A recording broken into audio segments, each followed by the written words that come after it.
Hello, welcome. You are in the right place. Yes, indeed. This is Live at 5 Networking with Santa.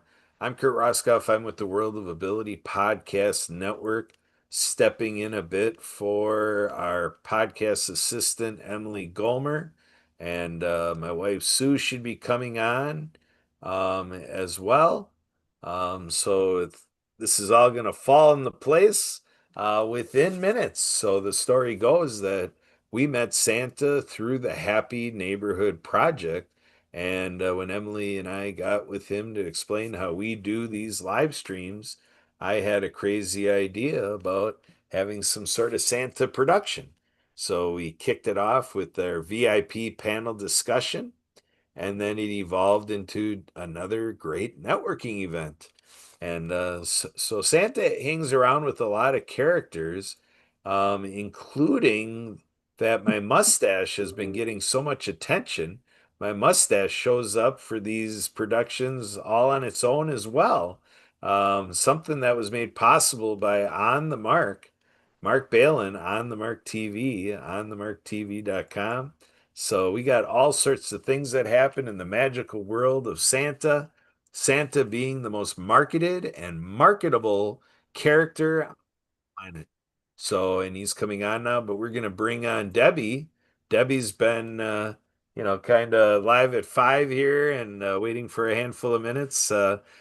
Debbie, this is a little section where Santa gets to hear us talking about him. And we all know we want to be on the nice list. The microphone. I think you're at the top of Santa's nice list, if I'm not mistaken.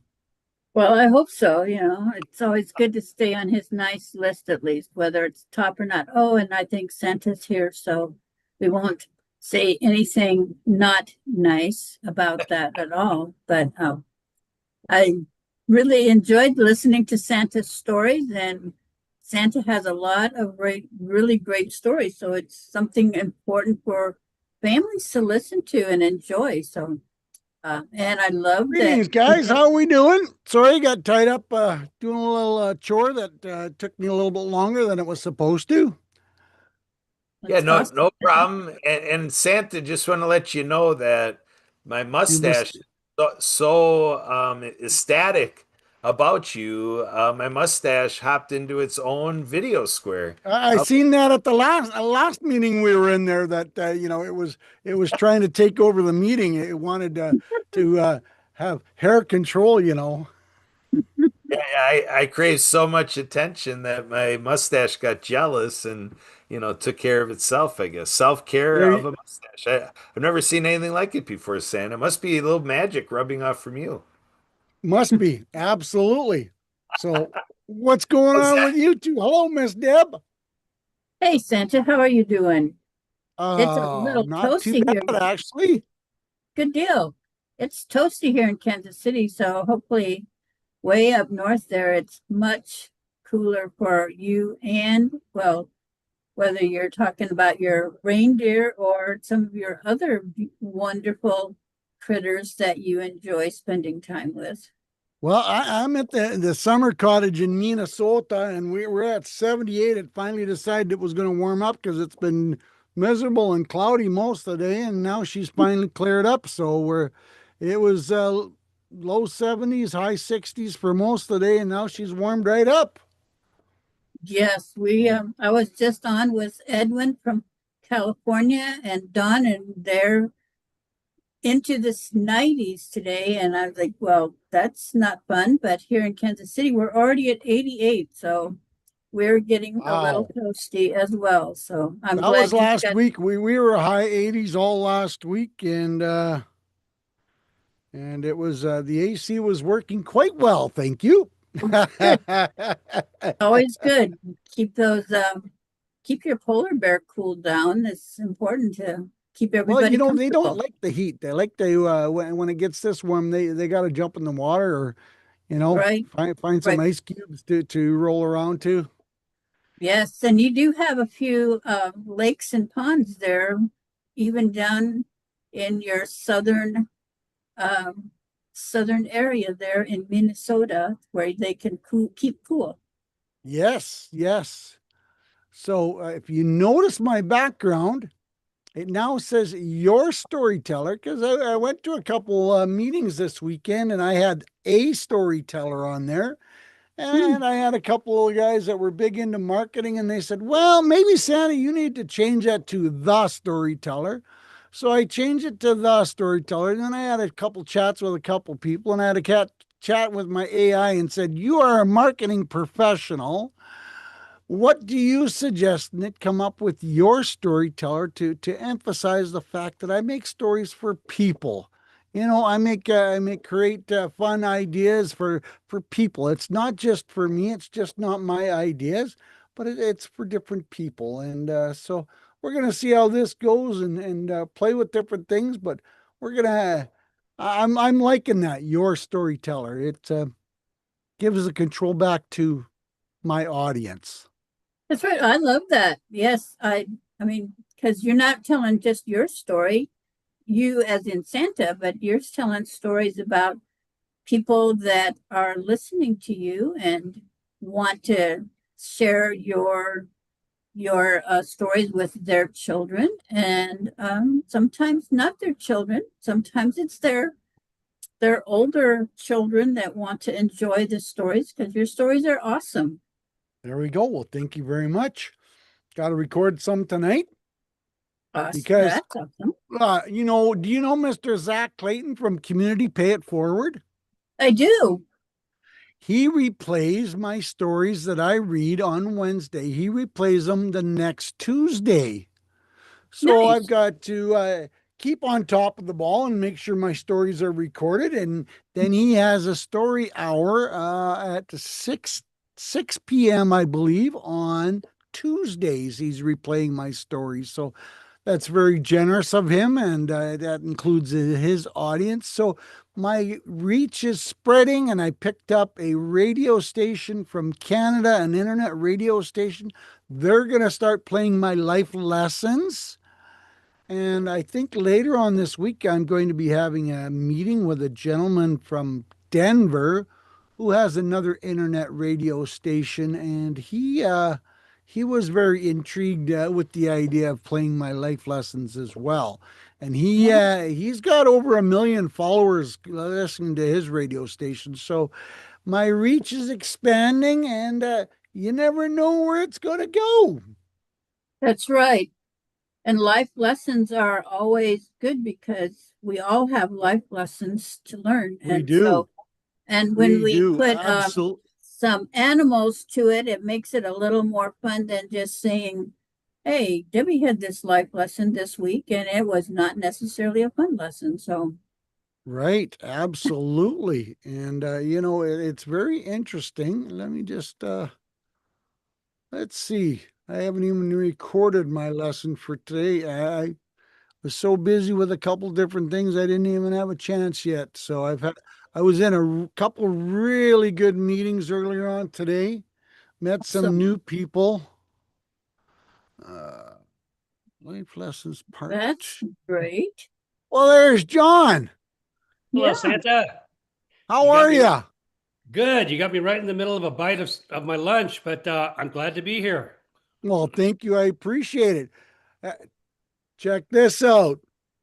Remember we were talking about that on Saturday in the meetings? Good So, job. you know, I went from a storyteller to the storyteller to your storyteller.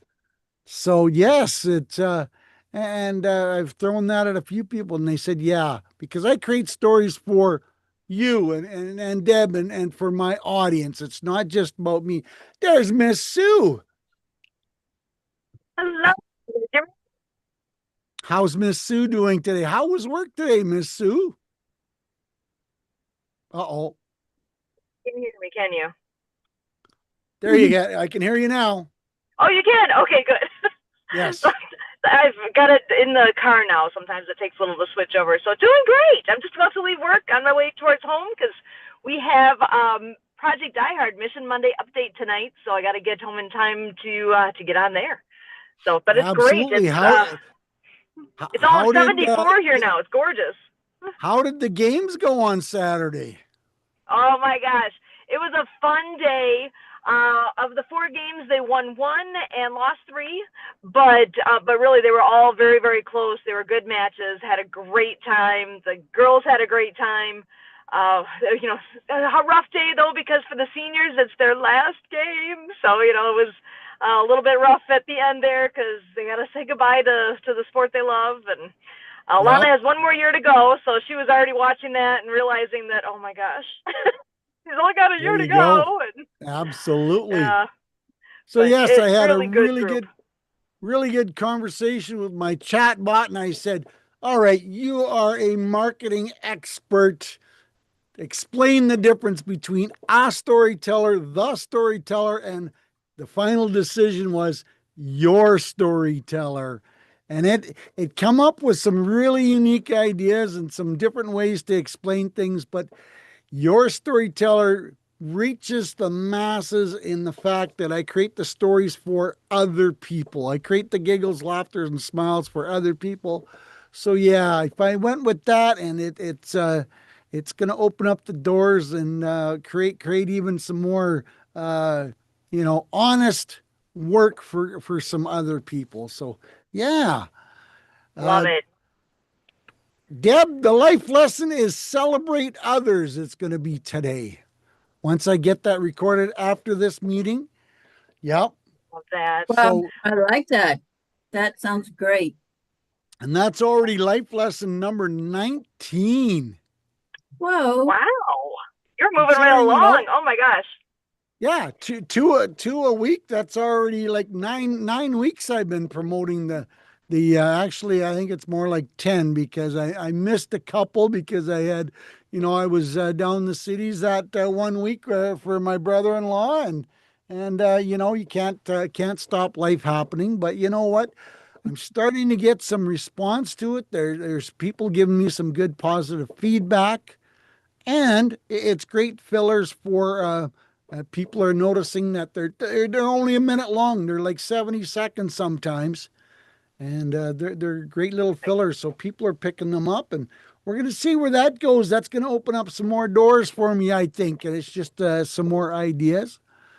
And I think, John, you were at the meeting with the boys the other day. They said, maybe you need to do some books. And I'm going, oh, yeah, just what I need more to my plate with, just, yeah. But, I've got almost 200 stories. I'm just about to hit 200 stories online already. And so I've got some pretty good collection of some really great stories. So I might pick Santa's 10 favorites and put it in a book format. And we lost Sue. No, I'm And still here. Sue, I'm just turning the camera off because I'm going to drive. I got to make my way towards home, but I'm still here. oh, there you go. Yeah, be safe, please. Yeah, just want to set the phone down. I don't think you want to look at my ceiling. So No. I'm still here. That's good. Yeah. So yeah, I might toy with that idea a little bit. Someone said to me today, if you start reading a story and, put yourself in a little picture in the corner, reading the story, and then have a bigger background of different images for the story. And I'm going, ooh, that could create a lot of work, but that might be a different prospect. I might have to look at that idea. So we'll lots of different ideas on the table, and we're gonna have to see how things. What's going on in John's world? How was your weekend? Oh, it was really good, really good. I had a tremendous day at church yesterday. We do a coffee clutch afterwards, and we really discussed the power of the word, and that's what storytelling is all about. And so Absolutely, sure really is. cool. Yeah. And So do many people stay in and get involved in that conversation after the service? yeah, it's called Coffee Clutch, and what happens is that we have 3 reverends, and all 3 reverends always say, "This is my favorite time." They give a tremendous sermon, whatever the topic is, and then they engage with us afterwards for about an hour, and I love it too. So, yeah. Well, it'll give them more personal interaction, and the feedback, I'm sure, is very positive. Yeah, it is. And there's some really great questions that we ask. And what's really good is that, I'm getting more clarity on the church's role in the community as far as being a hub of activity of for good. And it's really, grounded in each one of us, our divine nature, and how we can be the best possible versions of ourselves. And in my case, I'm into lifestyle medicine and healthy ways. And, so I was just curious to know, Santa, what is your, the purpose? If you can give me some more clarity on your storytelling. And, I know it's joy. I know you're giving people, a great experience. What is the kind of your bottom line purpose of what you're doing? Well, there's so much ugly in the world right now, and I'm getting the feedback that my stories are positive, uplifting, with a good moral fiber support as well. So, yes, it would go along. It's not really church orientated, what the church would approve because of the happiness and the positivity and the moral fiber to the story. So, yes, I don't try and say I'm involved with the church, because Santa is non-political and he is open to everybody. So Santa talks to everybody, and that's the easiest way to get out of those interesting questions without stepping on toes. But the idea of, we got another person joining the waiting room. Admit, I'm not sure who this is, but we'll let them in anyway. But it's just to give the people that are listening, and I can't just say children. There's adults too that listen to my stories. It just gives them a reason to smile and think of possibly happier times, more positive ideas in their life at the moment. And, if we can get out of the ugliness in the world right now for a moment or 3 or 5, and, a story can uplift you to a better place, a better feeling, a more positive, more happier thought and time and place, why not? Because we need a little bit more of that right now, I think, in the world. Absolutely. And what you're saying really is also, each one of us are living a human experience. And I'm talking not necessarily the church or religions. It's our spirituality. And Yep. our spirituality is what it's all about. As far as we get grounded in who we each are, that we're basically here to not only be our best possible selves, but also to share this journey that we've all been given. This is how I look at it, and it sounds very much aligned with your storytelling, is that we're all here for one reason, and one reason mainly is to Well, I'm sure the church, and you can confirm this up for me, they confirm, how do we serve and how do we help other people? And I actually had this discussion with my wife yesterday. Actually, we were talking about it, because I'm starting to see, uh, a lot of people are coming into it, and I'm not getting a whole lot of money out of it, but I'm getting a lot of smiles and laughter, and thank you for the kind story, and thank you for the happy thought right now. So that's creating a bigger picture of, how can I work and share happiness and positivity with more people without saying, hey, it's going to cost you $5 or it's going to cost you $10. Uh, how can I serve others by creating a happy moment, or in their life and moment at their time? nice, beautiful. Yeah, and I'm really starting to see that. It's um I still giggle and laugh. I think of mom and dad looking down on me and going, here's a young man that needed a tutor to get through grade 10 English. And now because I hated English, I hated reading, I still hate, I really don't do much reading. But now here I am reading these stories, and I'm reading them out loud. And a lot of people have told me that reading stories out loud is a really forgotten art, because people get too nervous. They don't want to do it out in public. They want to read. They want to read to themselves. They only want to encompass their little bubble and their little world. And here I am pushing it out to whoever wants to listen, whoever needs a boost or whatever their reasoning for coming and listening to my stories. And the people that I get are all over the board, John. They're just not just kids, not just teenagers. I'm getting 20 something, 30 something. I had, Dr. H the other day. He's listened to my stories a few times. And here's a gentleman, he's got to be what, in his middle 70s, I think he is, I think maybe he said late he was 80. 60s. I think he said he was 80. Jeez, unreal. And he come back to me after he listened to that one set of stories on that one Wednesday night. He come back and ran into him on that following Monday in a networking group. And he says, John, he says, I really got to tell you, he says, you had my mouth watering because you were describing those cookies pretty good. Whatever the reason, whatever the case may be, it's a total different playing field for me. And I'm really, at first I thought, well, nobody's going to listen. Nobody's going to want to do this. And as I'm doing more and more of it, it's given me a real sense of maybe satisfaction that I'm actually sharing some good to the world,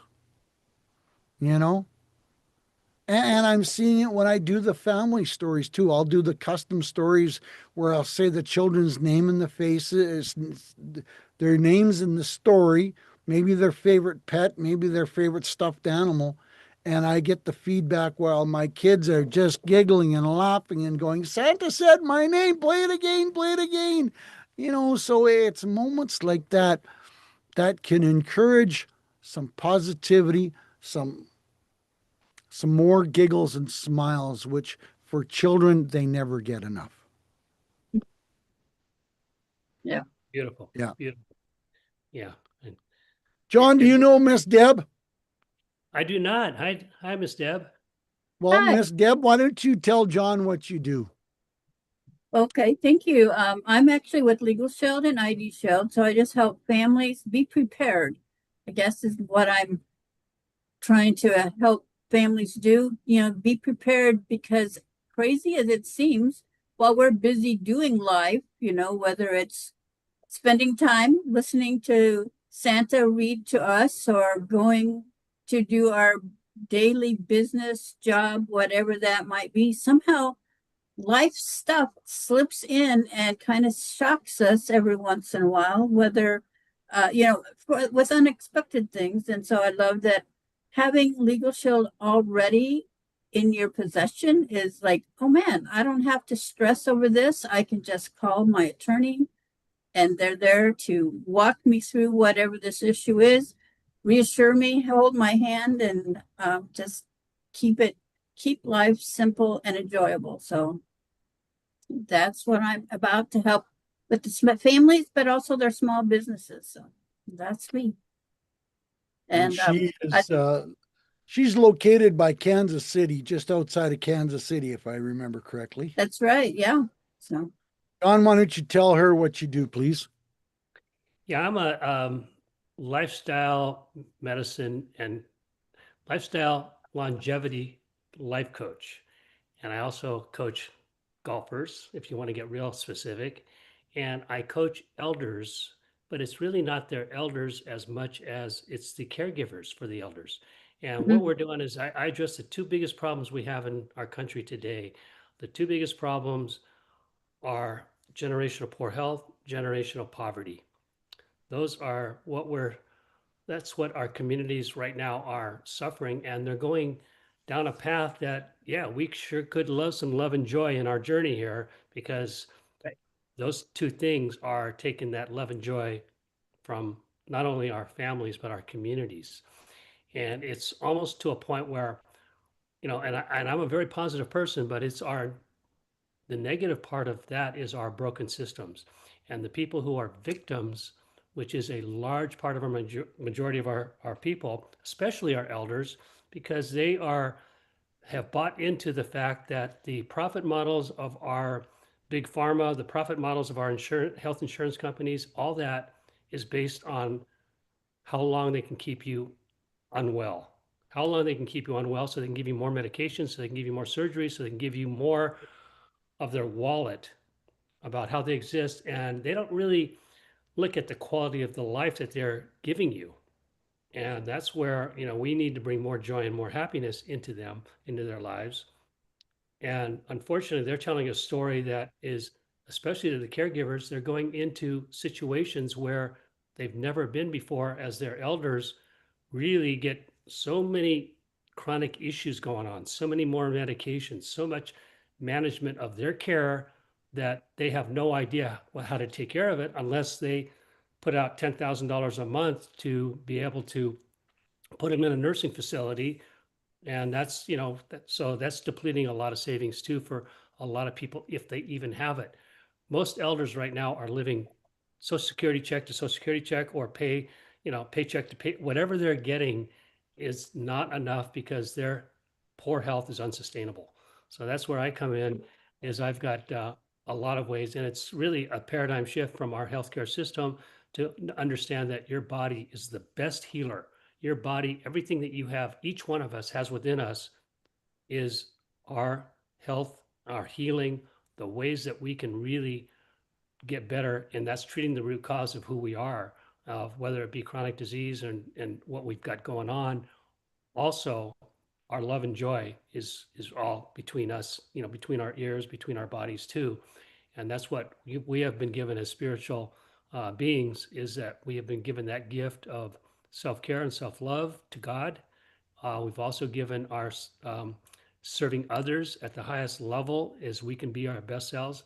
But as I was going to say to Santa, is that what you're doing is, I think, common to all of us, is we're all here to live a happy and loving journey, a happy and loving journey. And we're here to serve others to be on that same journey that we can be on. And that's where, that to me, that's the bottom line. It's not our destination or, when we're on our deathbed, it's really how we live our lives.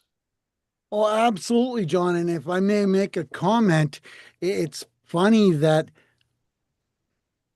almost 8 out of 10 commercials on TV are all about, here, you need to take this medication or you need to take this because this is the easy fix and that's the easy fix and this.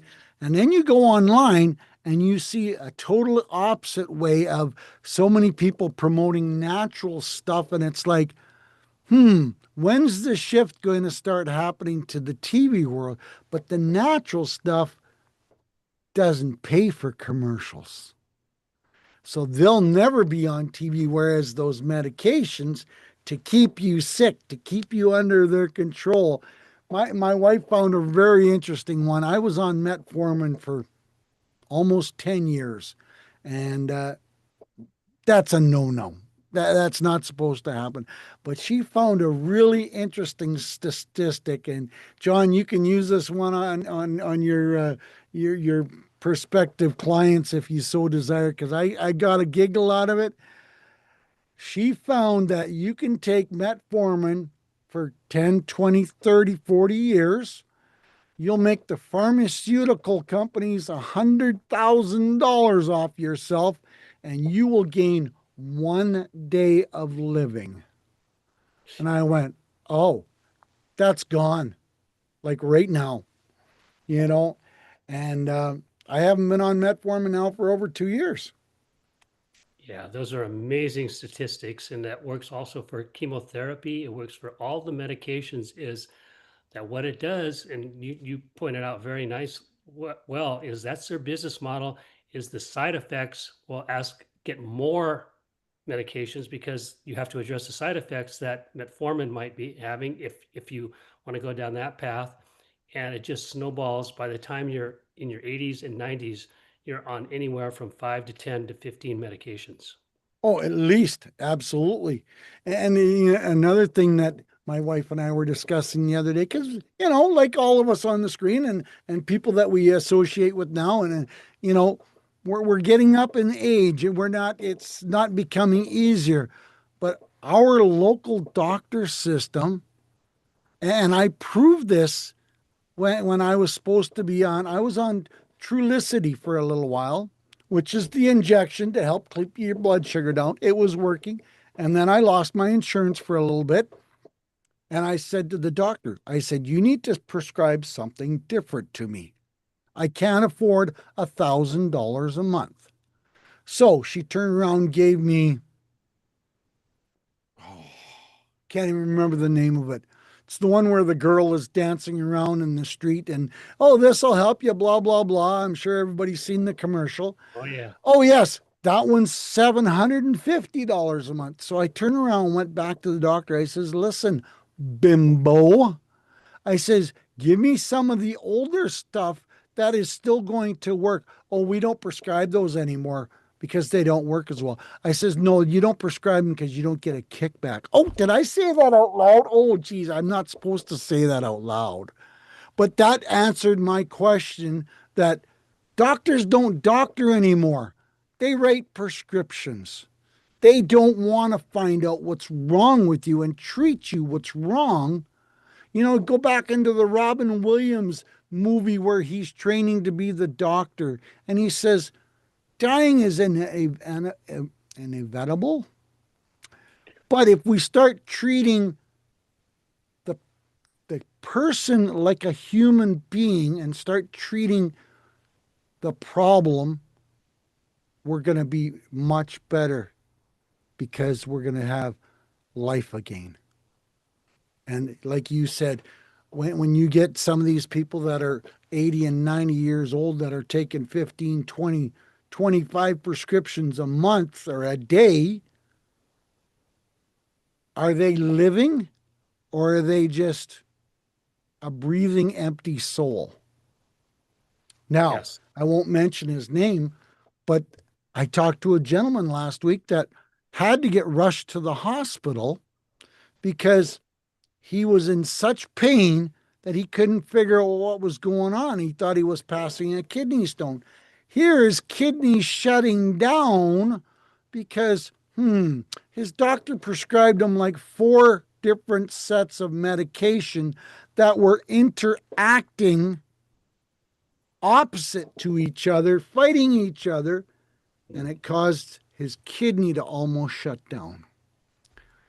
He had to, once they figured out in the hospital what was going on, they said, you need to stop this, this, and this one right now. You're done. Figure it out because you can't take these 3 together because they're going to hurt your body if you continue. They're going to kill you. And I'm going, geez, now, isn't that what the pharmacist is supposed to do is say, you're not supposed to be taking these 2 or 3 medications together because they won't work. Oh, dumb doctor, why are you prescribing them? Because they contradict one another. So, I don't know. It's an ugly situation. The free system in Canada, because I'm Canadian, there are benefits to it, but there's not. Just think if our American hospitals went to a nonprofit program, how would that change doctoring? Because then it wouldn't be all about the money and it wouldn't all be about the prescriptions. They could get back to actually doctoring. Just a thought. Well, I'll address that. You're absolutely right. And that's already in existence. It's just people don't know that there's any choices outside the healthcare systems that either exist in Canada or United States or anywhere on the globe is when that model is based in profit. And you Yeah. said nonprofit because that is the key because all these healthcare industries, the doctors, they're part of a system that is based on number 1, profit, number 2, the people. And Yep. it should not be that way, but that's what it is. And our culture is such that we've normalized as you age, aches and pains, more medications, more surgeries, more chronic disease. That's normal. People say that's the way it is because that's what we've been told. So what we have to do is really, really go deep inside of ourselves and say, I'm going to take 100% responsibility for who I am as a person.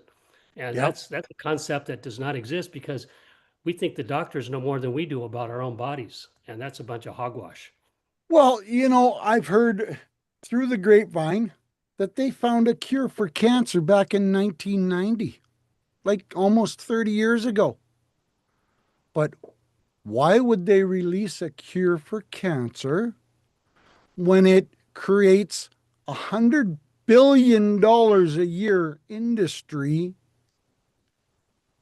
What would happen to all those jobs, all those scientists, all those money fundraising people to go, we got to keep funding this because it's, a never ending deep cycle pocket to fundraise to keeping these people in business.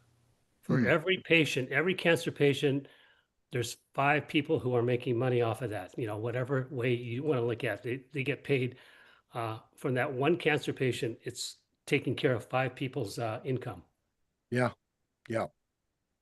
Yeah. You're right. Why should they bust this profit model that is just hurting us so badly as a population, especially our elders? The caregivers are running into something now that is just off the charts, stressful, financial, health-wise. It's taken them down too because it's turning into it's not turning into it is a generational problem. And the kids of the people who are taking care of their elders, their kids are watching this and I guess that's my life. I guess that's where I'm going because that's the lifestyle that I see with my grandpa. That's the lifestyle I see with my parents. And I guess it's my role to be able to help, when my parents get sick, which they inevitably will, because that's what we've been told is that when you age, you're going to have all these problems. And I'm the one who sneaks in line to take care of them. Yeah. That's such poor thinking about a system that is not working for us now. And it's at an all-time high right now as far as paradigm shifts that need to take place. We need movement. So this is what I do as I not only take care of, that I have solutions. Thanks, for Deb. Generational poor health, generational poverty, but it's also those who want a generational legacy, who want to be part of a movement that says, yeah, we can do this. We can fix problems here. And I have actual actionable solutions. And it's just starting with, a small amount of people. And then when you get more people, it's a movement. And that movement doesn't take, we're basically in a 5% mode where entrepreneurs out there, we're only 5% of the population. And that's. Oh, yeah. Yep. Hello, Miss Emily. How's Miss Emily Emily. doing? Hi, Santa. Hi, John. How are us boys doing today? We're doing awesome. We're into a big rabbit hole that is an endless conversation. Well, Miss Boy. Debbie, she lost her husband here Uh-huh. 2 months ago. Emily, 3 months ago, maybe. I think it was after Christmas. But he was I on. think it was right around Christmas. Yeah, right before Christmas. Yeah. Right before was it. Christmas. Yeah, Just before Christmas, yeah. just before Christmas. Thanks, Yeah. Sue. But Yep. he was on. He had to go to the hospital twice or 3 times a week for what's the For word I'm dialysis. looking for? Dialysis. Dialysis. Yeah. Yeah. Dialysis. Come on. We can solve everything. We could put a man on the moon, but we can't figure out a problem with our body that's existed for 1,000 years. Yeah, that one's kind of sad. And I think we were sort of touching on a fine line there with Miss Deb. And, you really don't want to go down that rabbit hole, but we did. But Well, yeah, I mean, it's an interesting subject. We're solving all the world's problems on your show today, John. Well, I don't think so. But I will tell you, yesterday, is I do on Sundays, I support Small Business Sunday, John, and I do a little video to say, how do you support your friend's small business? You like, share, and comment. And I do 2 different challenges. I tell people about that, and then I say, I'm going to put 5 of my friends' names up and 5 of their websites up. And Miss Emily, you were on it yesterday. And see, you didn't even pay attention. Aha, I caught you. But then I do a part 2 challenge where I say repost 10 posts, go on to LinkedIn and repost 10 posts. I mean, it takes me all of 6 minutes to do. I had over 800 interactions yesterday, John, because I did that. Yeah, yesterday was my That's quite a best few. one so far. Yeah. And what attracted, what was the basis of that post? Support your friend's small business Sunday. And then I do 2 challenges. I do the initial 5 friends and their 5 websites. And then part 2 of the challenge is go on to LinkedIn and repost 10 posts. Just pick a random post and go repost it. Watch the post, check it out, make a comment, and just repost 10 posts. I had over 800 reactions. Congratulations. Yeah, that's fabulous. awesome. Yeah. You know, That's awesome. isn't that what networking is all about? Then it says, yeah, part of it at least. Absolutely. You know, absolutely. So, yeah, I'm going to continue to do that for sure. And boy, it really worked yesterday. Hello, Mr. Kurt. Howdy doody. So, thank you for being my storyteller, Santa. I want to tell you a story, Santa. I want to tell you your story, but it's really my story that I'm going to tell you to have it become your story. So 2 weeks ago, we were out at the University of Wisconsin, Madison, not too far from where Emily is sitting right now. Yep. And we were getting a tour of the campus. Sue and our daughter is 17, a junior in high school, and so she's touring some campuses. And these tour guides take us out to all the places. And he's pointing out the library over here, and well, there's a library over there. And then he's like, for this part of the tour, folks, you just saw the bookends. Library over here, library over there. There's books at the Yep. end of our view. So there were the bookends, the libraries. Are you following me? You tracking? I Yep. thought that was hilarious that these tour guides said that. But all this to segue in that today is Denise Vargas's birthday. So we want to have an official live streaming. Happy birthday, Diva Denise Vargas. So, John, do you know Denise Vargas? I do. I haven't talked to her for a while, but I did. I seen her name pop up, so I sent her a happy birthday. So, yes, but yeah, I'll have to send one, a different one on LinkedIn because I know she's on LinkedIn as well. So that's the fun we have here. I say, John, do you know her? We have one John that says yes, the other John that says no. The tale of 2 Johns. Here we go. There you That could go. another direction, but Absolutely. For booking. Boy, that was a great meeting we were involved with earlier on, Kurt. There was some great communication on that one, and that gave the absolute idea of good networking. We all communicated, we all shared ideas, and we all promoted each other ideas, saying, you know, we could expand on this because of doing this, this, and this. And I thought it was a very great conversation. yeah, it's a group that John Jew raved about when he was there some weeks back to the parent and youth well-being support group with helpopedia.org. Remember being on there, John? So that's what Santa's talking about. And speaking of meetings and great events, I want to share the screen. You know, I'm telling Sue and Emily, we're going to go way more visual show and tell stuff with our programming now. So I'm going to give you a little insight, a little behind the scenes. You're going to see my LinkedIn account. You know, Oh, you're gonna, no. my network. So here we go. We're seeing invitations I got. One is from a guy by the name of Jason McNamara. Everybody Yeah. here. Look at this, inviting you to attend the No More 9 to 5 Club Saturday networking event, Inclusion Matters. What? You know, so Santa, are you familiar with this Saturday networking by the No More 9 to 5 Club? I think I did it once in the fall and I haven't been back since, but I might, depending on how this Saturday plays out, I might be able to jump on that because that would be good timing. Yeah, so that's right after H&P Yeah, weekend. weekend. Debbie Yep. just hopped off, hosts that, and then we can hop onto there. They listed at 1 p.m. Eastern. So look at that, the no more 9 to 5 club.org/meeting room. And so the what is the beginning of the question, the challenge. It's what can I do? So we're going to talk about that this Saturday. So I guess I better accept my invitation to speak so that our friend Jason McNamara can be rest assured that yeah, I'll be there for the presentation I'm in charge of, and so getting big help from my wife Sue, and so Sue and I are going to be collaborating with it and giving it the finishing touches. Basically, me getting my marching orders. Sue's saying, "Well, you better make sure to say this, and you better give big accolades to John." And that means both Johns if they both make it.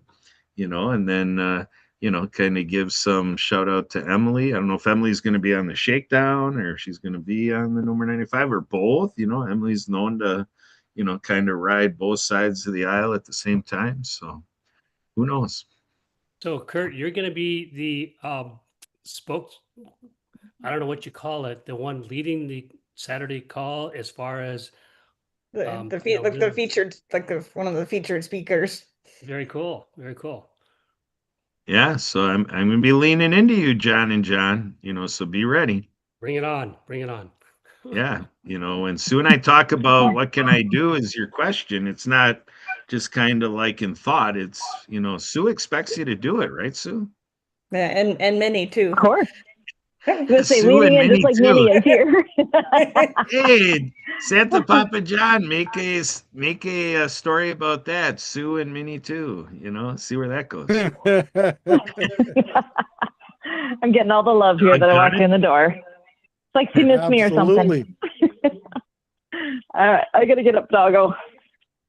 Yeah, and what I would love to see on that is and that's probably where you're going with all this, is that how we can solve the problems of today through the 9 to 5 participants and what they do, and how we can connect with some action. I mean, I've been kind of hanging out for a while, and now I'm working with Jim Chong, and he's also, as you know, a master connector. He's tremendous at what he does here in California, but also on a bigger basis too.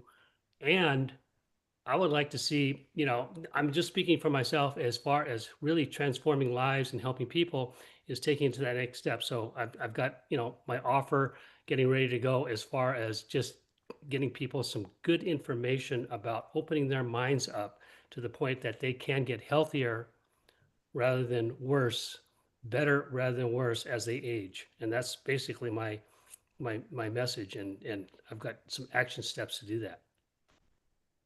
Yeah, I'll give you a little foreshadowing here. The tactic, the technique, the strategy that I unleash with the help of Sue and Emily here and all of you is go viral through the spiral.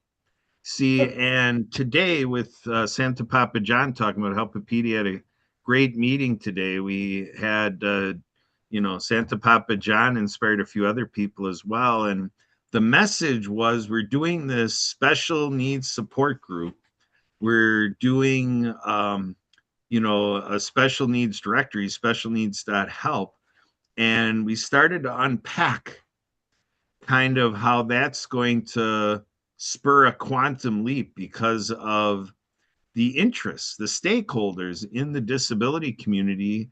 And, so there was commentary about, well, the people with disabilities have support networks, and that spirals out to a lot of people that otherwise you wouldn't think a part of the disability community, and all their supporters, and then all the vendors. And you just start to look at a quarter of our world's population. You look at, who are they?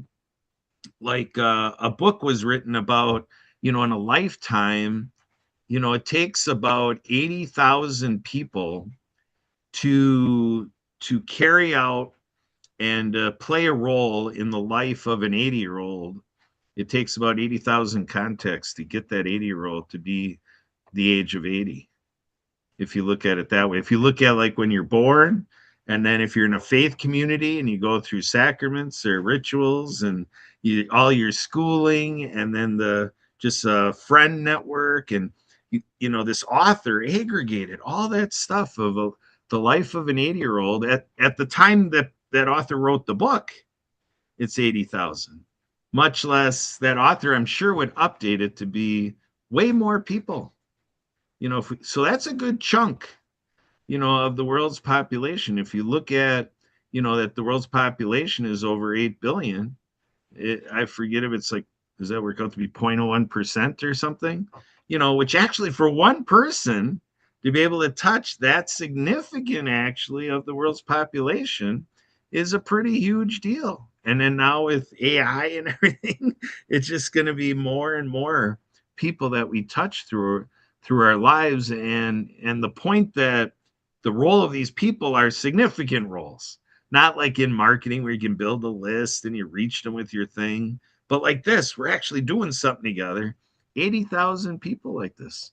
What a deal, eh? Interesting statistic. Never Yeah. thought of it that way. I never realized that at all too, John. That's pretty incredible, Kurt. Yeah.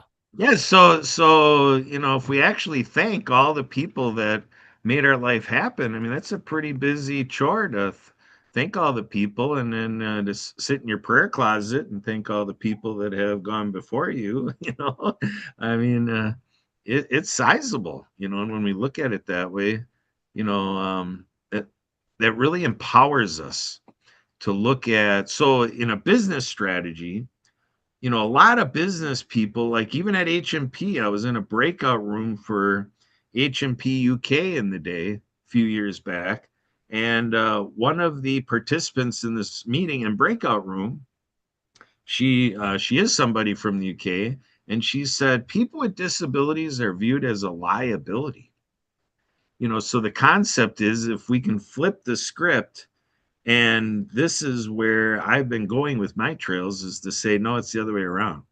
People with disabilities are the masters of ability. And then you look at being able to go viral with the spiral. Again, think of the trails and the impressions and the reaches these people have. And then you ask yourself, are you really looking to vacate and stay away from all those people? Or are you like, no, I'd rather be in those circles. I'd rather spiral into their life and benefit from all the people that they favor and add value to. Wow. You know what's really cool about what you just said too, Kurt, was that very similar to the way we look at our elders is that, we're looking at them as burdens these days, because of their declining health. And when we look at them differently, is they have so much wisdom, as in other cultures where elders really have a contribution to make. And you're saying very similar things here about our population. And if we can just put some real basic, solid concepts about how our role is and what we're doing, is going to be very key to really identify that. Storytelling is such a big, gigantic part of our lives. And that's where, Santa comes in with, positivity and joy to bring it to those people. And it's just coordinating it all together. And so I think that's where, you, Sue, and Emily come in, is to be able to coordinate all these 80,000 contacts that we're going to have in such a way that we can really get some paradigm shifts, get some results, get some real influence on people, that they can be better versions of themselves. There you go. That's pretty awesome. Yeah. Yeah, and look at Santa's work as people, kind of imagineer that best version of themselves. They're envisioning themselves smiling, right, Santa? Well, the reality of that statement is, Kurt, we're always tweaking and twisting and making small corrections to improve ourselves, to improve our life, to improve our performance, our participation, the way other people see us. Some people care, some people don't care, and that's a choice that you make as a presenter or a human being. You know, do you brush your hair in the morning? Well, Kurt, you never brush your hair, so it's okay. We understand that. You know, Yeah, do I brush it with my hands? Isn't that how you're supposed to do it? Just like that? something like that. Yeah, right. Exactly. Bottom line, it looks good. Looks good. But we always try to be the best person that we can. And whether we listen to constructive criticism or not, and it's like going into a network meeting. Do you go in with the binders on? Do you accept new ideas? Do you want to promote new ideas to look at different ways of saying the story, to saying the promotion, to saying the idea, to talk about the idea? That's the power of networking, and that's the power of interacting with various other people. Yeah, there you go. So yeah, we've had quite an interaction here today. I know we're in the final seconds, Santa. So how do you want to wrap up for today? Well, Mr. John, what's your final words of the day? My final words of the day are this: what we're all doing here is from a positive mindset, a positive standpoint that we can make things better rather than worse. And that concept, when we amplify ourselves in such a way, and then we synergize with the groups, we can make a difference. So thank you all for the positive thinking that we so necessarily need. Absolutely. This has been a great conversation. We went down a couple rabbit holes, but it was a positive rabbit hole. And that's what we do here. And it's all about communicating. Your idea is not better than my idea. My idea is not better than your idea. But together we can build up ideas that can create some positive ideas. Go ahead, Sue. Sue has her hand up. Just real quick, I wanted to throw out there that Project Die Hard has Mission Monday update starting in a half hour from now. So just to let everybody know that that's something you can be tuned into with Project Die Hard on either their YouTube channel. You can follow we have it live streaming on our YouTube channel. That is something that we need people to know about. And Santa, actually, if you have any time and want to hop on, you're more than welcome to do that. It's going to be an interesting night tonight. I know he sent out several slides. There's a lot going on right now with Project Die Hard. And if anyone has not clued in yet, this is a good time to start paying a little attention to the things that are happening. So Awesome. just throw a Good little stuff. teaser out there, but it's all good. Yeah, thank you. But Sue, a little teaser. I mean, a little bit of positive work here, a little bit of positive work there, a little bit of this and a little bit of that. Put it all together and look at the results that were being generated, the results, the doors that are being knocked on. And some people get confused and misguided on that concept of, got to knock on the biggest door first. No, you got to knock on the little doors, because the little doors will lead to the bigger doors. Well said. Thanks, guys. What an awesome meeting. Thanks, everybody, for showing up. Thanks, John. It's been wonderful. Thank you. We Thank do you. this the first and third Awesome. Monday of the month. Yeah, I won't be on this call upcoming, but I'll see you guys very much down the road here very soon. All right. Thank Thanks, you. guys. Cheers. Yep. Thanks, everybody.